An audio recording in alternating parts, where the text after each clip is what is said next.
Hello guys, நான் தான் உங்கள் அனிமே மேன்.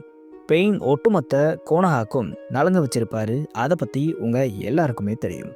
ஒருவேளை இந்த மாதிரி பெயின் மற்ற வில்லேஜையும் இன்வைட் பண்ணியிருந்தா என்ன ஆகிருக்குங்கிறத பற்றின ஒரு வாட் இஃப் கண்டென்ட்டை தான் இந்த வீடியோவில் பார்க்க போகிறோம். அதுக்கு முன்னாடி நம்ம சேனலுக்கு சப்ஸ்கிரைப் பண்ணிவிட்டு நம்ம சோஷியல் மீடியா பக்கங்களை ஃபாலோ பண்ணுங்கள். லிங்க் டிஸ்கிரிப்ஷனில் இருக்குது. முதல்ல க்ளவுட் வில்லேஜில் இருந்து தொடங்குவோம்.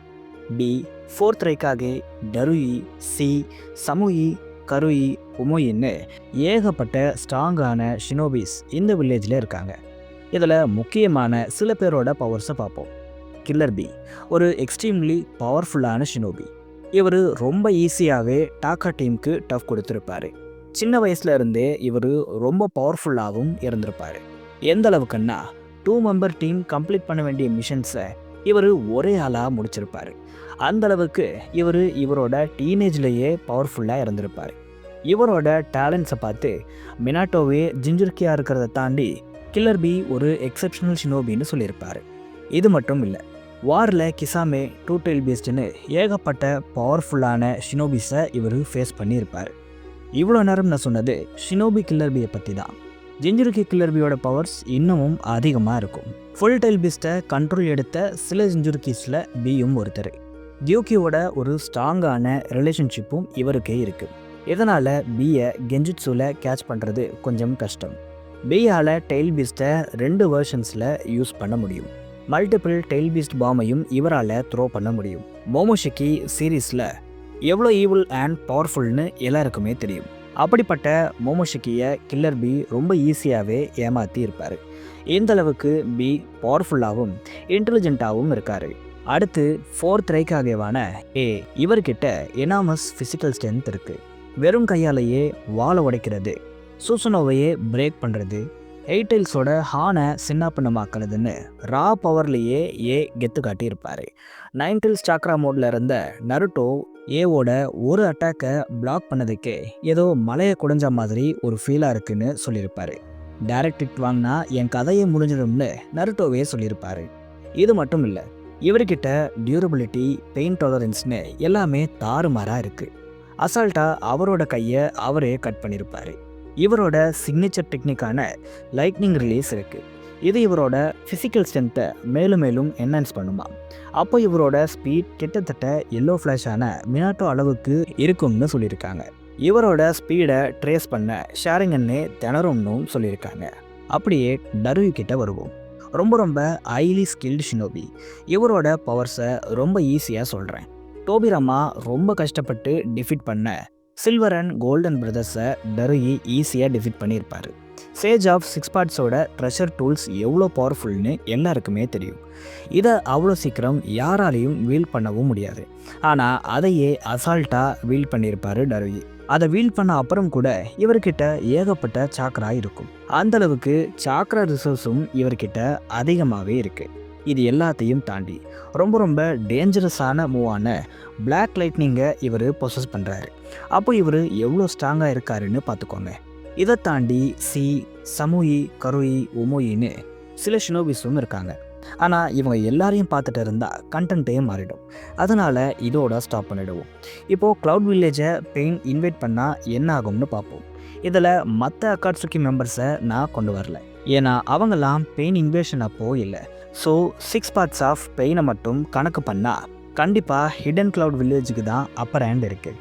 ஏன்னா ஒரு பக்கம் ஜிஞ்சுருகி, இன்னொரு பக்கம் ஃபாஸ்டஸ்ட் ஷினோபி அலைவ், இன்னொரு பக்கம் பிளாக் லைட்னிங் யூசர்னு பெயினுக்கு நல்லாவே டஃப் கொடுக்குற ஷினோபிஸ் க்ளவுட் வில்லேஜில் இருக்காங்க. ஆனால் நருட்டோ மாதிரி இவங்களால் நாகட்டோவை ட்ராக் பண்ணி கண்டுபிடிக்க முடியாது. ஏன்னா எனக்கு தெரிஞ்சு க்ளவுட் வில்லேஜில் பெருசாக சேஜ் மோட் யூசர்ஸ் யாரும் இல்லை. இது இல்லாமல் சுனாடி மாதிரி ஒரு பெஸ்ட்டான ஹீலிங்கும் இல்லாததால் என்னதான் க்ளவுட் வில்லேஜ் பெயினை சமாளித்தாலும் அங்கே ஏகப்பட்ட டெத்ஸ் இருக்க தான் செய்யும். அடுத்து ஹிடன் ஸ்டோன் வில்லேஜ். இதில் பவர்ஃபுல்னா அது ஓனோக்கி தான். அதை தாண்டி கிட்சுச்சி, அகாஸ்டுச்சி, குரோட்சுச்சின்னு சில ஷினோபிஸும் பவர்ஃபுல்லாக இருக்காங்க. ஆனால் ஓனோக்கி அளவுக்கு இவங்க பவர்ஃபுல் இல்லை. எனக்கு தெரிஞ்சு இந்த டைமில் ஸ்ட்ராங்கஸ்ட் காகேனா அது ஓனோக்கி தான். ஏன்னா இவரை மாதராவே அக்னாலேஜ் பண்ணி இருப்பார். மொத்த காகேஸ்லையும் மாதரா ஓனோக்கியை தான் த்ரெட்டாகவே கன்சிடர் பண்ணார்.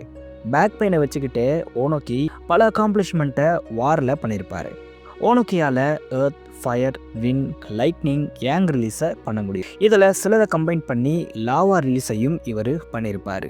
3 எலமெண்ட்ஸை கம்பைன் பண்ணி டஸ்ட் ரிலீஸை இவர் பண்ணுவார். இது சாதாரணமான டெக்னிக் இல்லை. இவரோட டார்கெட் மேலே இந்த டஸ்ட் ரிலீஸ் பட்டால் அந்த டார்கெட் அப்படியே டஸ்ட் மாதிரி மாறிடும். இவரால் என்டையர் ஐலாண்டையே இந்த டஸ்ட் ரிலீஸை வச்சு கவர் பண்ண முடியும்னு சொல்கிறாங்க. மீனிங் ஒட்டுமொத்த ஐலாண்டையுமே இவரால் அழிக்க முடியும். ஒரு மேசிவ் ஃபாரஸ்ட்டை ஒன்றுமே இல்லாமல் இவரால் பண்ண முடியுமா? அந்தளவுக்கு இந்த டஸ்ட் ரிலீஸ் ரொம்ப பவர்ஃபுல்லாக இருக்குது. ஓனோக்கியை தாண்டி மற்ற ஷினோபிஸ் பெயினுக்கு டஃப் கொடுப்பாங்க. ஆனால் ஜெயிக்க வாய்ப்பு கம்மி தான். இந்த இன்வேஷனில் ஸ்டோன் வில்லேஜுக்கு 50-50 சான்ஸ் இருக்குது. ஓனோக்கி அவுட் ஆனால் மொத்த வில்லேஜும் காலி தான். ஆனால் இவங்களாலையும் நாகோட்டோவை ட்ராக் பண்ண முடியாது. சிவிலியன்ஸை ஹீலும் பண்ண முடியாது. இதனால் ஹிடன் ஸ்டோன் வில்லேஜ்லேயும் அதிகப்படியான டெத் இருக்கும். அடுத்து மிஸ்ட் வில்லேஜ். அடி வாங்கிறதுக்குன்னே அளவெடுத்து செஞ்ச ஒரு வில்லேஜ் தான் இது. ஏன்னா ரினேகன் பெயினை ஃபேஸ் பண்ணுற அளவுக்கு இங்கே யாரும் பவர்ஃபுல்லாக இல்லை. அதுக்குன்னு இங்கே பவர்ஃபுல்லான ஷினோபிஸே இல்லைன்னு கிடையாது. மெய், அவோயி, சோச்சுருன்னு பவர்ஃபுல்லான ஷினோபிஸ் இருக்காங்க. மெய்லாம் ஏகப்பட்ட டெக்னிக்ஸை பொசஸ் பண்ணுறாங்க. குறிப்பாக வாட்டர், ஃபயர், எர்த், லைட்னிங்னு ஏகப்பட்ட ரிலீஸை இவங்க பண்ணுவாங்க. மாதரா கிரியேட் பண்ண ஃபயர் ஸ்டைல் எவ்வளோ பவர்ஃபுல்லாக இருக்கும்னு எல்லாருக்குமே தெரியும். அதையே இவங்க ஈஸியாக எக்ஸ்டிங்யூஷ் பண்ணியிருப்பாங்க. என்ன தான் இவ்வளோ பவர்ஃபுல்லாக மெய் இருந்தாலும் இவங்களோட ஆப்பனன்ட்ஸ் பெயினாக இருக்காங்க. அதனால் மிஸ்ட் வில்லேஜை பெயின் காலி பண்ண தான் அதிக சான்ஸ் இருக்குது. ரொம்ப ஈஸி வின்னாகவும் இது பெயினுக்கு இருக்கும். அது மட்டும் இல்லாமல் வழக்கம் போல் இந்த வில்லேஜ்லேயும் யாரும் சேஜ் மோடை யூஸ் பண்ணலை. அது மட்டும் இல்லாமல் இங்கேயும் சிவிலியன்ஸை ஹீல் பண்ணுறதுக்கு சுனாடி மாதிரியான ஒரு ஷினோபி இல்லை. கடைசியாக சான் வில்லேஜ். இங்கே பவர்ஃபுல் ஷினோபிஸ்னால் அது காரா, டெமாரி, காங்குரு மாதிரியான சில பேராக தான் இருக்காங்க. இப்போ ஷிங்கி தான் பவர்ஃபுல்லான ஷினோபியாக இருக்கார். ஆனால் அந்த டைமில் ஷிங்கி பிறக்கவே இல்லை. அதனால் இப்போ நான் சொன்ன இந்த 3 கேரக்டர் தான் பவர்ஃபுல் கேரக்டர்ஸாக சான் வில்லேஜில் இருக்காங்க. அதெல்லாம் சரி, காராக்கு டெய்ல் பீஸ்டே இல்லையே, அப்புறம் எப்படி அவர் பவர்ஃபுல்லாக இருப்பாருன்னு நீங்கள் கேட்கலாம். ஆனால் டெய்ல் பீஸ்ட் இல்லைனாலும் காரா பவர்ஃபுல்லாக தான் இருக்கார். இவரோட சாக்ரா ரிசர்வ்ஸ் கூட அதிகமாக தான் இருந்திருக்கும். ஒட்சுசுகி கின்ஷிகி இவர் நருட்டோ, சாஸ்கேக்கு ஈக்குவலாக ஃபைட் பண்ணதாக சொல்லியிருப்பார். காரா ஹிடன் நாவலில் காரா மேக்னெட் ரிலீஸையும் லேர்ன் பண்ணியிருப்பார். ஸோ ஜிஞ்சர்கியா இருந்த அளவுக்கு இல்லைனாலும் காராவோட பவர்ஸ் அதிகமாகவே ஆகியிருக்கும். ஆனாலும் பெயினுக்கு அகென்ஸ்டாக இவங்களால் வின் பண்ண முடியுமாங்கிறது ஒரு கேள்விக்குறி தான். என்னதான் காரா, டெமாரி, காங்குரு பெயினுக்கு டஃப் கொடுத்தாலும் கடைசியாக ஜெயிக்கிறது பெயினாக தான் இருக்கும். இதில் எந்த வில்லேஜ் எவ்வளோ பவர்ஃபுல்லாக இருந்தாலும் லீஃப் வில்லேஜ் கிட்ட ஒரு அல்டிமேட்டான வெப்பன் இருக்குது. எந்த அளவுக்குன்னா இது வரைக்கும் அந்த வெப்பன்லேருந்து ஒருத்தர் கூட எஸ்கேப் ஆனதே இல்லை. நருட்டோ அந்த வெப்பனை யூஸ் பண்ணி தான் பெயினையே டிஃபீட் பண்ணார். அது என்ன வெப்பன்னு மறக்காமல் கமெண்ட்ஸில் சொல்லுங்கள்.